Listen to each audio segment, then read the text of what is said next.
Hello बच्चे, कैसे हैं आप लोग। स्वागत है आप सबका आपके अपने प्लेटफॉर्म ट्रू फिजिक्स में। मैं पीएन रॉय आप सबको वेलकम करता हूं। और आज हम लोग रिलेटिव मोशन, रिलेटिव वेलोसिटी करने वाले हैं बच्चे।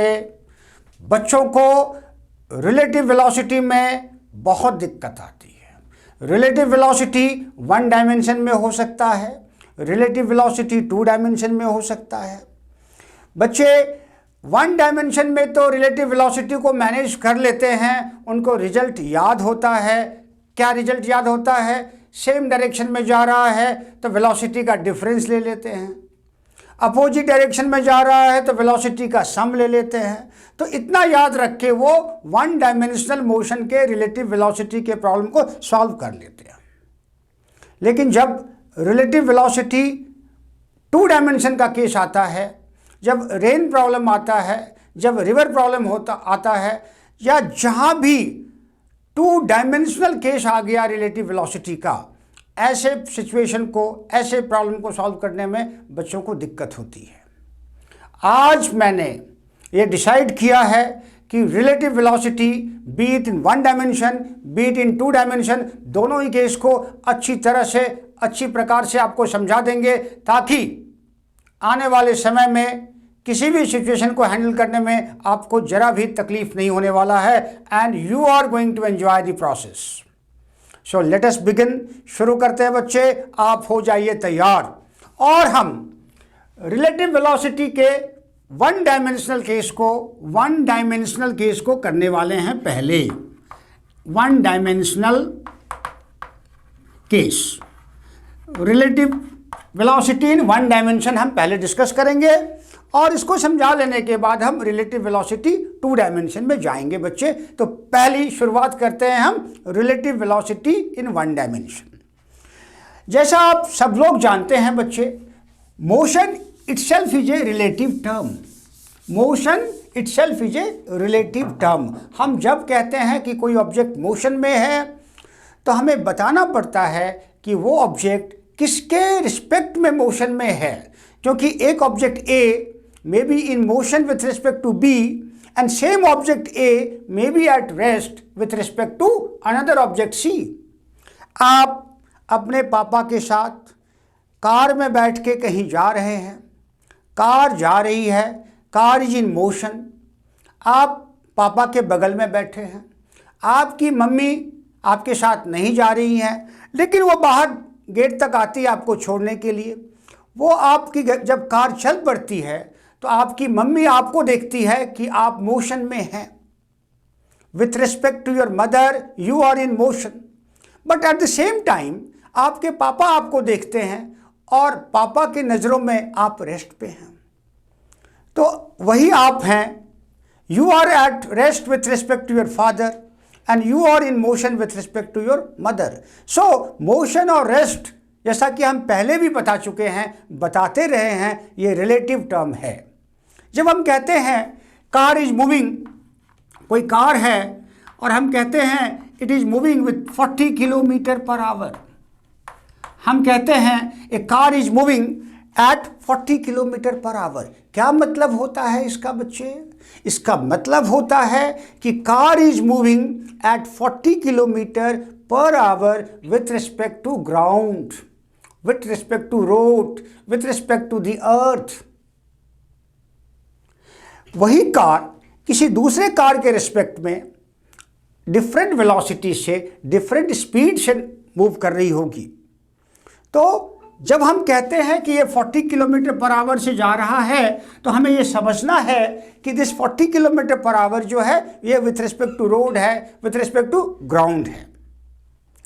अब यदि इसी कार को, ये सपोज कार ए है और इस कार के पीछे एक दूसरी कार है बी, और ये जा रहा है 30 किलोमीटर पर आवर से। ये कार ए है, it is moving at 40 kilometre per our.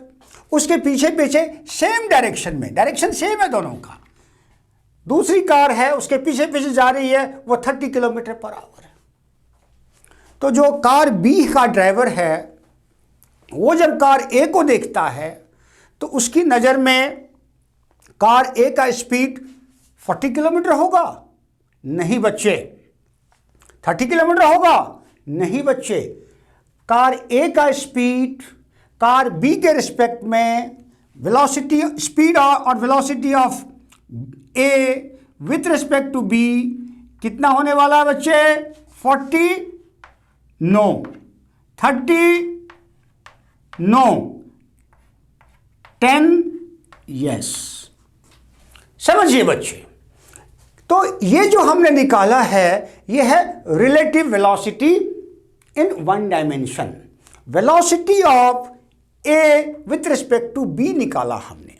अभी जो यहां पर 40 किलोमीटर है ए का speed with respect to ground है, बी का स्पीड 30 किलोमीटर बराबर है, ये विथ रिस्पेक्ट टू ग्राउंड है। ये तो गिवन है, नॉर्मली हम जानते हैं, लेकिन हमें यह पता करना होता है कि ए का स्पीड बी के रिस्पेक्ट में क्या है या बी का स्पीड ए के रिस्पेक्ट में क्या है, और हम इस कैलकुलेशन से वाकिफ हैं। You are comfortable with these calculations, although बहुत सारे बच्चों को ये मालूम नहीं होता है कि हमने यहाँ पर क्या किया है। हमने यहाँ पर 40 माइनस 10 किया है and that is equal to, हमने 40 माइनस 10 किया है, सॉरी 40 माइनस 30 किया है and we are getting 10। 40 minus 30 किया है और हमें 10 मिला है। तो ये रिजल्ट निकालने में तो बहुत सारे बच्चे होशियार हैं, रिजल्ट निकाल देते हैं, लेकिन हम आपको ये बताने वाले हैं बच्चे आज की क्लास में कि ये रिजल्ट हमने जो इस प्रकार से लिखा है तो ये कैसे आया है, इसका फंडामेंटल बेसिस क्या है, तो ये डिस्कस करने वाले हैं बच्चे हम आप अभी। और इन सबको समझने के लिए हमें वेक्टर एडिशन की ज़रूरत पड़ती है। वेक्टर का हम क्लास कर चुके हैं, वीडियो अपलोड हो चुका है बच्चे।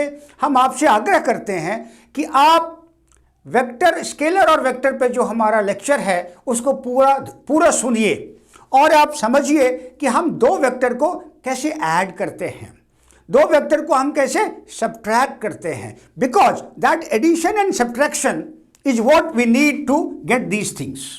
रिलेटिव वेलोसिटी निकालने के लिए हमें वेक्टर को ऐड करने के लिए आना पड़ेगा, वेक्टर को सब्ट्रैक्ट करने के लिए आना पड़ेगा, और वो सारा चीज़ हम डिस्कस कर चुके हैं वेक्टर वाले वीडियो में। तो जिन लोगों ने अभी अभी ज्वाइन किया है मुझे, या जिन लोगों ने मुझे सब्सक्राइब नहीं किया है, तो आप अपने चैनल को सब्सक्राइब कर लीजिए बच्चे। और पीछे वाले वीडियो को यदि आपने नहीं देखा है, पर्टिकुलरली यदि आपने वेक्टर वाले वीडियो को नहीं देखा है, तो आप जरूर जाके देखिए बच्चे। बाकी समय निकाल के आप बाकी वीडियो को भी देखिए, आपको मजा आएगा बच्चे। तो हम आगे बढ़ते हैं और हम इस तरह के कैलकुलेशन का क्या बेसिस है उसको समझाने वाले हैं, जिससे कि हम हर क्वेश्चन को, हर सिचुएशन को फर्स्ट प्रिंसिपल मेथड से करना चाहते हैं, और इसी फर्स्ट प्रिंसिपल मेथड को हम यहाँ पर इंप्लीमेंट करेंगे, इलस्ट्रेट करेंगे, ताकि ये सब आसान हो जाता आपके लिए और आपको दिमाग में कुछ याद करने की जरूरत नहीं है, कुछ रटने की जरूरत नहीं है। You don't have to go for rote learning, you can understand, you can relate. तो अभी हम बात करते हैं बच्चे, हमारा क्या तरीका होगा। तो हम डिस्कस कर रहे हैं relative velocity in one dimension. हम डिस्कस कर रहे हैं रिलेटिव वेलोसिटी इन 1D, रिलेटिव वेलोसिटी इन 1D, वन डायमेंशन हम डिस्कस कर रहे हैं बच्चे। और अब हम आपसे ये कह रहे हैं कि हमारे पास हर हमेशा दो वेलोसिटी होता है। सपोज एक ऑब्जेक्ट ए है, इसका वेलोसिटी है va, और दूसरा ऑब्जेक्ट है b और उसका वेलोसिटी है vb। ये ऑब्जेक्ट a है, ये ऑब्जेक्ट b है। हमने इनके न्यूमेरिकल वैल्यू नहीं लिए वेलोसिटी के, जानबूझ के नहीं ले रहा हूं, क्योंकि आप न्यूमेरिकल वैल्यू अपनी मर्जी से ले सकते हैं। हम जनरल वैल्यू ले रहे हैं va और vb।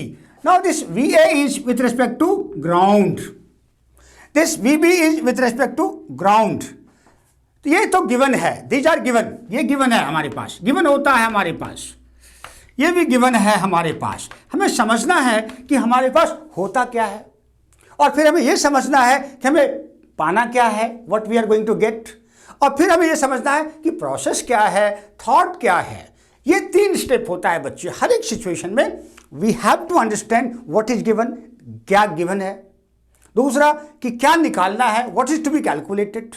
तीसरा बात है कि what is the thought, what is the process, which is the formula to be applied, what is the concept. ये तरीका है। So we do it in 3 steps. तो पहले हमने ये आइडेंटिफाई कर लिया कि हमें ये गिवन है और ये दोनों वेलोसिटी गिवन है with respect to ground. Next हम निकालना क्या चाहते हैं, हम निकालना चाहते हैं velocity of A with respect to B.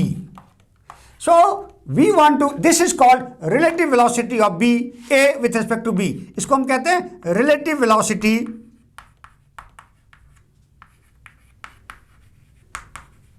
Of A with respect to B.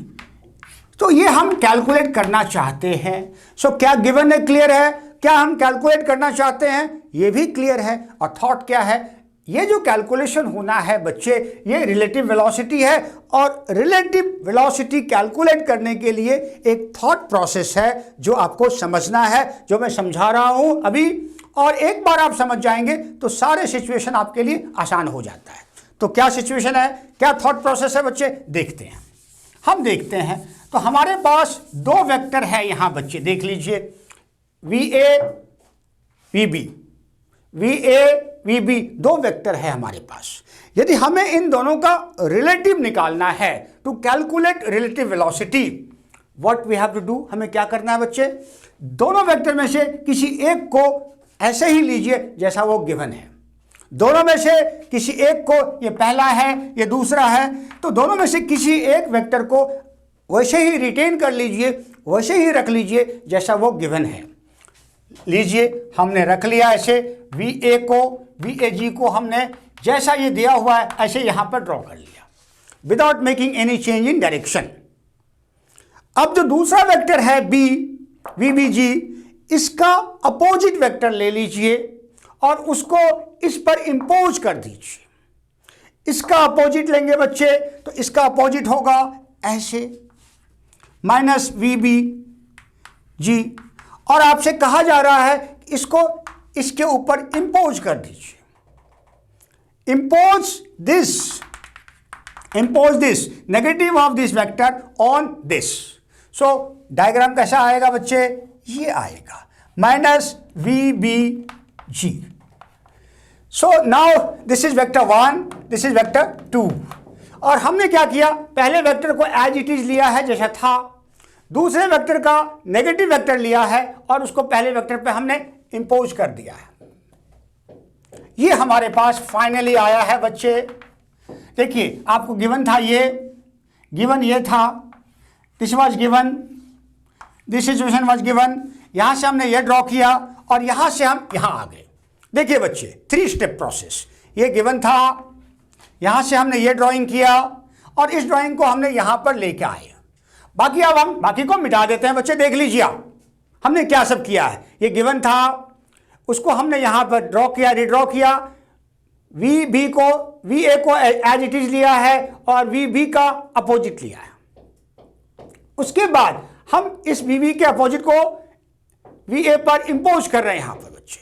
तो ये मिटाते हैं बच्चे। अब देखिए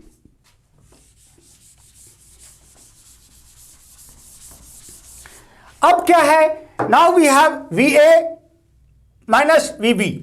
तो अब ये 2 वेक्टर हमारे पास हैं, दोनों वेक्टर का वेक्टर सम लेना है। हमारे पास 2 वेक्टर है, उनका वेक्टर सम लेना है। तो वेक्टर सम का फॉर्मूला सिंपल है। वेक्टर सम का फॉर्मूला है बच्चे VAB, this is equal to VA plus minus VB। ये हमारे पास फॉर्मूला आया, क्योंकि हमारे पास जब भी हमको रिलेटिव निकालना है तो पहले वेक्टर को जैसा है वैसे ले लेते हैं बच्चे, फिर प्लस साइन लिखेंगे, फिर दूसरे वेक्टर का नेगेटिव लेंगे, तो हमने नेगेटिव ले लिया और यहां पर इसको लिख दिया, तो हमारे पास ये आया। अब इसको यदि सिंप्लीफाई करें तो हमारे पास आएगा VA माइनस VB। तो 2 वेक्टर का डिफरेंस आ रहा है बच्चे। तो इसका ये दोनों वेक्टर जो है, ये दोनों वेक्टर जो है बच्चे अपोजिट डायरेक्शन में हैं। जब 2 वेक्टर अपोजिट डायरेक्शन में होता है तो उसके सम को हम इस तरह से लिखेंगे या इस तरह से लिखेंगे, और उनका जो डिफरेंस होता है बेसिकली वो उनके सिंपल डिफरेंस के बराबर आता है।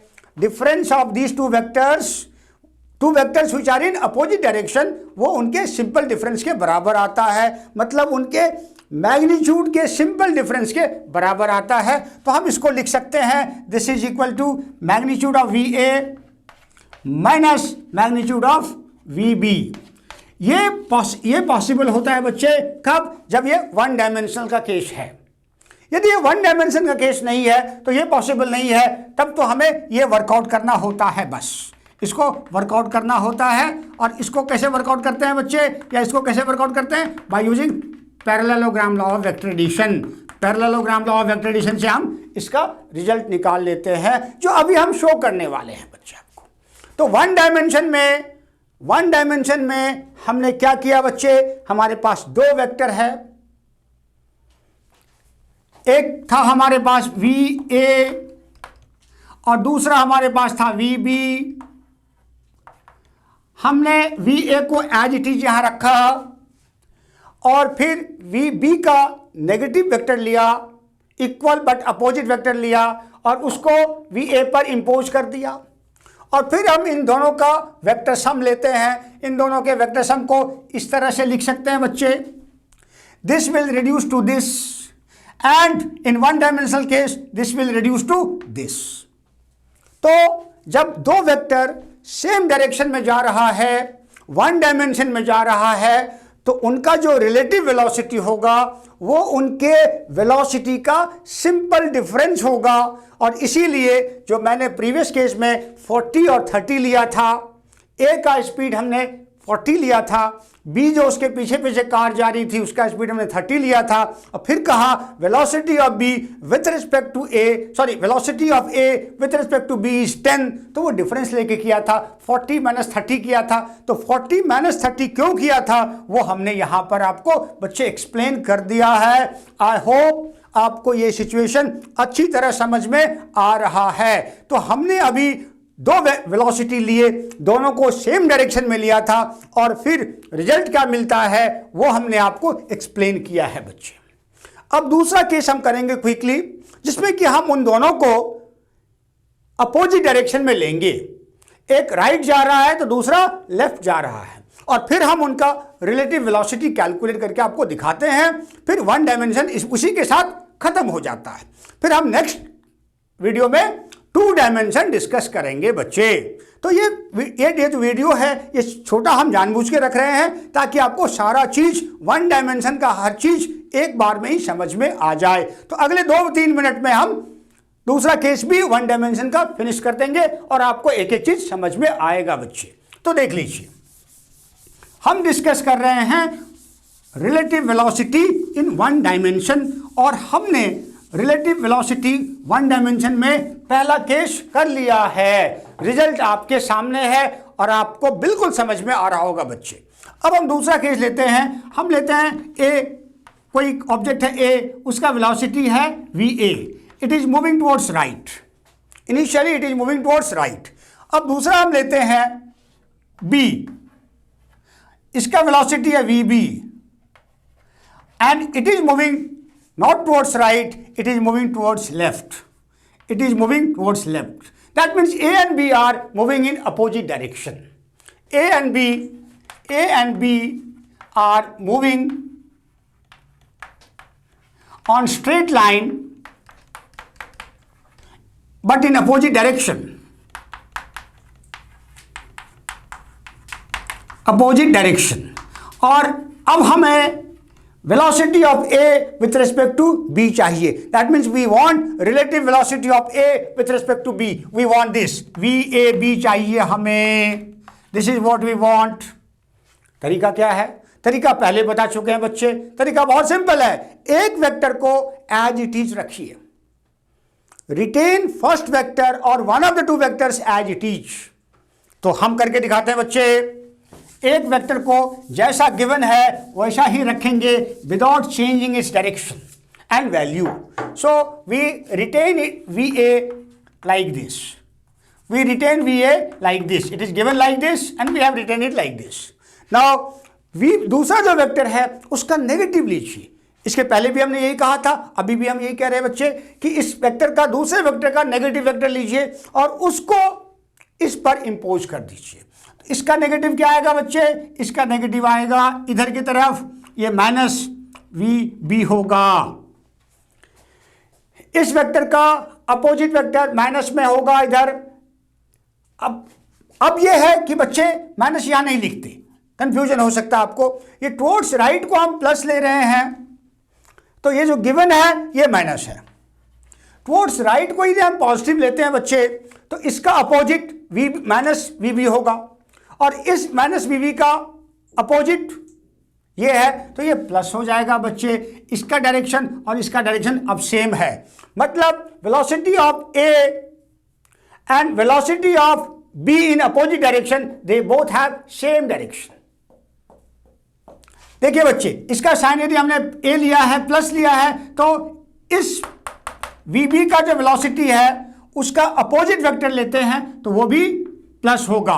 तो अब इस वेक्टर को हम इसके ऊपर इंपोज करेंगे, तो ऐसे लिख देते हैं बच्चे। दोनों सेम डायरेक्शन में आ गया बच्चे। देख लिए, गिवन है अपोजिट, गिवन था अपोजिट। गिवन कैसा था? अपोजिट। ये और ये गिवन था, ये और ये गिवन था, they were in opposite direction. लेकिन जब हम उनका रिलेटिव ले रहे हैं बच्चे, तो इसको तो ऐसे रख लिया और इसका अपोजिट लिया, तो जो अपोजिट लिया है वो इसी डायरेक्शन में है। अब दोनों वेक्टर को हम एक जगह लिख दे रहे हैं बच्चे, दोनों वेक्टर को हम एक जगह लिख दे रहे हैं। अब इन दोनों का वेक्टर सम लेना है, तो वेक्टर सम लेना है तो क्या होगा बच्चे? VA plus VB, VA plus VB। और जब दो वेक्टर है, वन डायमेंशन में है, सेम डायरेक्शन में है, तो sum of two vectors which are in same direction is equal to their simple sum, is equal to their simple addition. Sum of two vectors in one dimension which are in same direction, उनका सम क्या होता है? उनके simple सम के बराबर होता है। That means two vectors which are in the same direction are added like scalars. तो इनका जो सम आएगा, this is equal to VA का मैग्नीट्यूड ले लो बच्चे और प्लस VB का मैग्नीट्यूड। बस यही रिजल्ट हो गया बच्चे।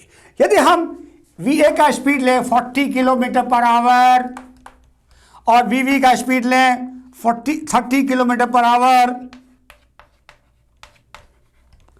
देखिए इसका स्पीड गिवन है टुवर्ड्स राइट, इसका स्पीड गिवन है टुवर्ड्स लेफ्ट, गिवन है।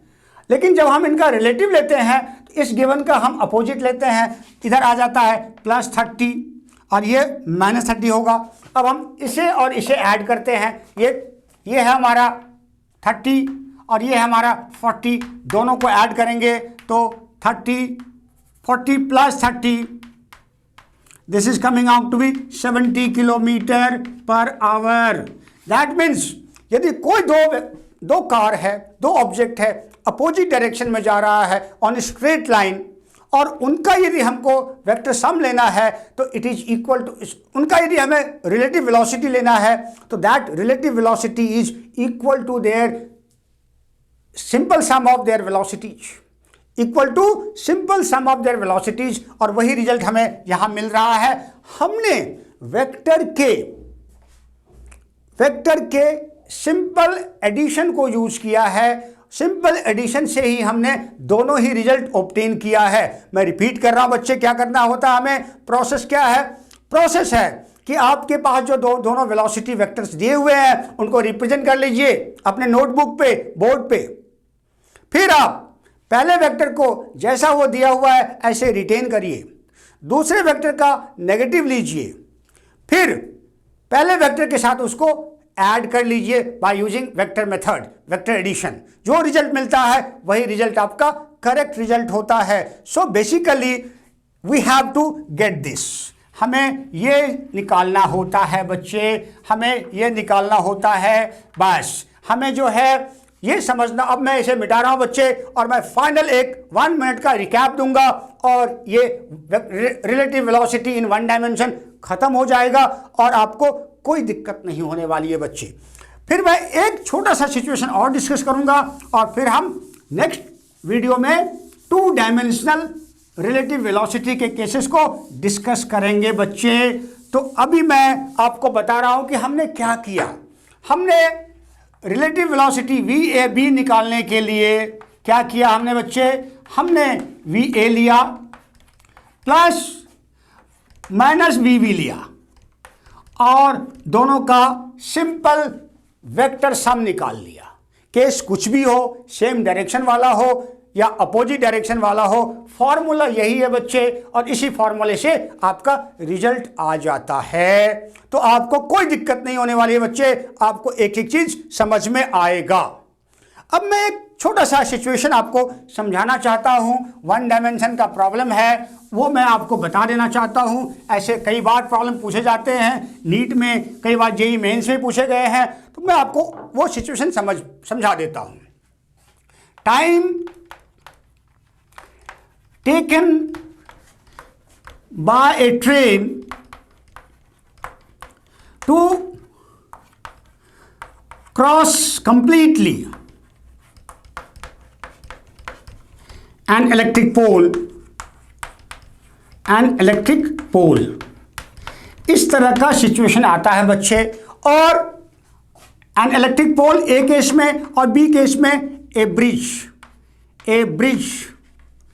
of length L। नाउ एक ट्रेन है, ट्रेन जा रही है, स्ट्रेट ट्रैक पे जा रही है। ट्रेन का लेंथ आपको सपोज ट्रेन का लेंथ कैपिटल L दिया हुआ है। Length of the train is given to be capital L and let velocity of the train is V। ये गिवन है, ट्रेन का लेंथ गिवन है कितना L, length is L and velocity is V। और आपसे पूछा जाता है, आपको सिचुएशन दिया जाता है कि उस ट्रेन को यदि ट्रैक के बगल में कोई इलेक्ट्रिक पोल है, उस पोल को कंप्लीटली क्रॉस करने में कितना टाइम लगता है, ये आपको निकालना होता है बच्चे। दूसरा सिचुएशन होता है if the train is passing over A bridge, तो उस ब्रिज का लेंथ दिया हुआ है आपको, या कोई प्लेटफॉर्म है, उस प्लेटफॉर्म को क्रॉस करना है ट्रेन को, तो कितना टाइम लगता है, प्लेटफॉर्म का या ब्रिज का लेंथ दिया रहता है। तो इस दोनों प्रॉब्लम को, दोनों सिचुएशन को मैं क्विकली सॉल्व कर दूंगा और इसके साथ ही 1 डायमेंशन के रिलेटिव वेलोसिटी के किसी भी प्रॉब्लम को सॉल्व करने में आपको कोई भी दिक्कत नहीं आने वाली है बच्चे। तो आप ध्यान से सुनिए। तो पहला सिचुएशन क्या गिवन है हम समझते हैं। पहले हम ये समझते हैं कि गिवन क्या है। तो पहले हमारे पास गिवन है, एक ट्रेन है बच्चे, हमारे पास एक ट्रेन है और ट्रेन का लेंथ दिया हुआ बच्चे ये L है, L मीटर है और इसका वेलोसिटी V है, ये दिया हुआ है। और निकालना क्या है, case 1, time taken to cross an electric pole। Suppose ये एक इलेक्ट्रिक पोल यहां पर है बच्चे और इसको क्रॉस करना है इसे, तो the time taken to cross the electric pole कैसे निकालेंगे बच्चे। तो हमें यह समझना है कि एक इलेक्ट्रिक पोल को क्रॉस करने में कितना लेंथ या कितना डिस्टेंस कवर करना होता है एक ट्रेन को। तो to cross an electric pole the train must cover a distance equal to its own length. एक इलेक्ट्रिक पोल को कंप्लीटली क्रॉस करने में एक ट्रेन को अपने लेंथ के बराबर डिस्टेंस कवर करना पड़ता है, यह आपको समझना है बच्चे। एक इलेक्ट्रिक पोल को कंप्लीटली क्रॉस करने में ट्रेन को अपने लेंथ के बराबर डिस्टेंस कवर करना पड़ता है। तो टाइम निकालने के लिए हमें क्या करना होता है, कितना लेंथ चाहिए, कितना डिस्टेंस कवर करना है, तो वो डिस्टेंस तो हमारे पास गिवन है L। क्योंकि ट्रेन को अपने लेंथ के बराबर डिस्टेंस कवर करना पड़ेगा to cross the electric pole, तो हमने लिख दिया L, डिस्टेंस हमारा L है और स्पीड कितना बच्चे V। खत्म। यदि ट्रेन का लेंथ है 1 किलोमीटर से और 500 मीटर, ट्रेन का लेंथ है 500 मीटर, तो हम यहां पर L की जगह पर 500 लिखेंगे बच्चे। और यदि स्पीड इसका 50 मीटर पर सेकंड है, तो ये 10 सेकंड में जाके 10 सेकंड में ये ट्रेन जो है उस इलेक्ट्रिक पोल को क्रॉस कर लेगी। Simple, very simple. I hope कि आपको ये सिचुएशन अच्छी तरह से समझ में आ रहा है बच्चे। अब सिचुएशन बी हम करते हैं और आज की उसी सिचुएशन के साथ ये क्लास खत्म होता है बच्चे। तो दूसरा सिचुएशन क्या है? दूसरा सिचुएशन है कि इसी ट्रेन को एक ब्रिज के ऊपर से क्रॉस करना है और ब्रिज का लेंथ क्या है वो दिया हुआ है बच्चे। हम ड्रॉ कर देते हैं, एक रफ डायग्राम बना देते हैं। वी हैव ए ब्रिज और ब्रिज का लेंथ है, ये ब्रिज है और ब्रिज का लेंथ स्मॉल एल है बच्चे। तो ब्रिज को क्रॉस करने में ट्रेन को कितना टाइम लगेगा? तो अब बच्चे ब्रिज को क्रॉस करने के लिए train must cross cover a distance equal to its own length plus length of the bridge. अब इस नए सिचुएशन में डिस्टेंस कवर्ड कितना होगा? डी कितना होगा बच्चे? डी होगा एल प्लस एल, अपना लेंथ प्लस ब्रिज का लेंथ। ब्रिज के जगह पर यदि प्लेटफॉर्म हो तो प्लेटफॉर्म का लेंथ। और स्पीड कितना है बच्चे? स्पीड तो v है, तो टाइम कितना लगेगा बच्चे? टाइम लगेगा l plus L upon V. यदि इसका लेंथ हमने लिया था 500 और इसका लेंथ है सपोज 10 मीटर और इसका 100 मीटर, इसका 100 मीटर है और इसका ट्रेन का लेंथ हमने 500 मीटर लिया और ये 60 किलोमीटर पर आवर से जा रहा है। Train is moving eight 60 kilometre per hour. हम 60 किलोमीटर पर आवर नहीं लेके बच्चे, हम 20 मीटर पर सेकंड लेते हैं।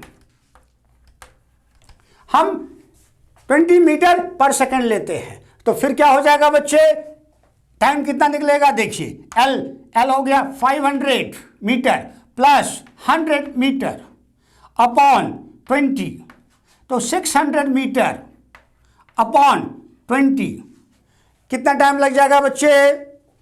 जीरो कैंसिल, ये कितना टाइम लग जाएगा? इसको ऑलमोस्ट 30 सेकंड लगेगा बच्चे, देख लीजिए इसको 30 सेकंड लग जाएगा। So the train will be able to cross the bridge completely in 30 second. तो ये दो सिचुएशन हुआ बच्चे।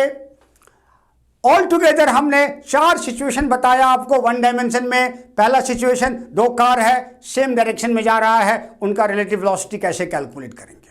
दूसरा सिचुएशन, 2 कार है, अपोजिट डायरेक्शन में जा रहा है, उनका रिलेटिव वेलोसिटी कैसे कैलकुलेट करेंगे। तो वो रिलेटिव वेलोसिटी के 2 सिचुएशन को मैंने समझाया है बच्चे।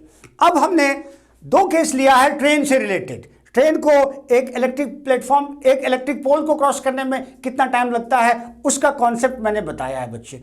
फिर हमने बताया है कि एक ट्रेन को, एक ब्रिज है, ब्रिज को कवर करने में कंप्लीटली कितना टाइम लगता है। तो ये हमने 4 सिचुएशन आपको सॉल्व करके दिखाया है, समझाया है बच्चे। आई होप कि आपको पूरा मजा आया है, एक एक चीज आपको समझ में आया है। जिन बच्चों ने वेक्टर नहीं पढ़ा वो दोबारा देखें और इस वीडियो को पूरा वॉच करें बच्चे। पूरा वॉच करने के बाद मैं आपको प्रॉमिस करता हूं कि आपको एक एक चीज समझ में आता है, आएगा। और यदि कहीं कोई दिक्कत है तो कमेंट सेक्शन में जाके लिखिए बच्चे। जिन्होंने सब्सक्राइब नहीं किया वो सब्सक्राइब करिए। और आप जिस टॉपिक में भी, फिजिक्स के जिस टॉपिक में भी ज़्यादा प्रॉब्लम फेस कर रहे हैं, आप हमें कमेंट में लिख भेजिए। हम प्रायोरिटी में उन टॉपिक्स पे वीडियो डालेंगे और आपके प्रॉब्लम को सॉल्व करेंगे, जिससे कि आप इंडिपेंडेंटली फिजिक्स को बहुत मजे से लर्न करते हैं और आप जहां भी गोल पे, जिस गोल पे भी पहुंचना चाहते हैं, जो भी आपका मंजिल हो, आपको मंजिल मिलेगा। विद दीज वर्ड्स हम आज के क्लास को कंक्लूड करते हैं, आज के इस लेक्चर को कंक्लूड करते हैं। थैंक यू बच्चे, thank you very much, thank you.